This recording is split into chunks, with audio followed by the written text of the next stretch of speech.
Game break. Morgan Webb, the voice of Game Break, is here.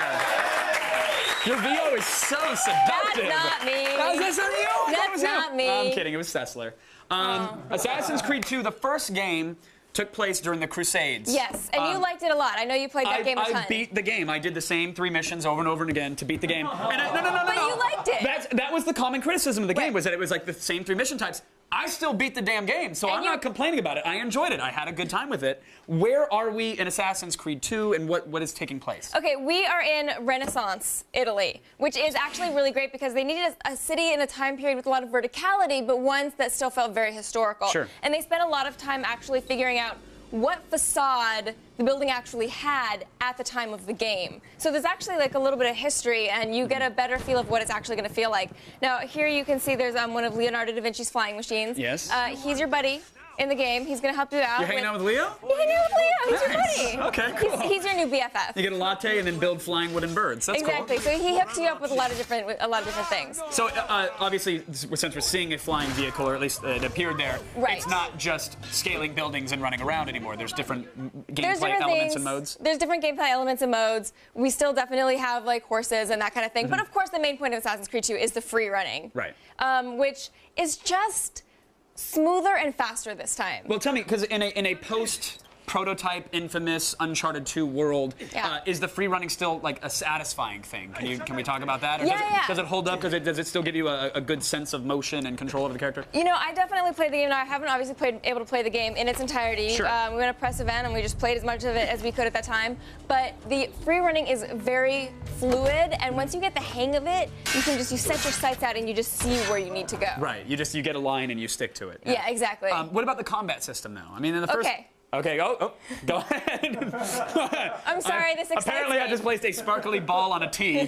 Swing away. I'm swinging. Okay. Say I'm standing like right here. You are You're standing right there. here. I'm right here. Olivia's right here. You guys say something that pisses me off. Dual blades.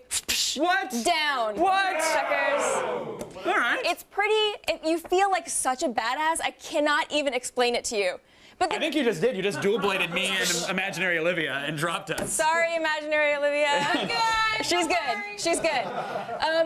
The combat's good. You can actually disarm an opponent and use their weapon against them. There's counter system, and it's going to differ depending on what weapon you're using and what weapon they're using, that kind of thing. So and multiple the speed weapon of it. types and multiple there moves are for multiple those weapon weapons. types. The dual blades, as I mentioned, are awesome. You can also counter with the dual blades, which is sort of another element of that, because you can, you have a blade on each hand. You can counter with one and then strike with the other. There were a lot of moves. There were a lot of moves in the first Assassin's Creed that people didn't know about. They were undocumented. Right. Certain dropping moves, or running, leaping, or countering certain things. They put those in there, and people know about them. You can do these like stealth assassinations, and they're totally supported and they're totally integrated, and they're really, really fun and really refined. Now, what about mission variety? Amazing. I have to ask about mission variety because that was the gripe from the first. And it was a gripe from the first, and they know it was a gripe from the first. They really understand that, so they swear that there's a bigger variety of missions, and also sort of the mission structure is broken up a little bit. It feels a little more almost MMO style, like where you feel you come across the missions organically in the world when you meet people. You could do them, you don't have to do them. Okay, so it's not like here are the 3 missions you have to do now. Go do those to unlock the next portion. Right. It's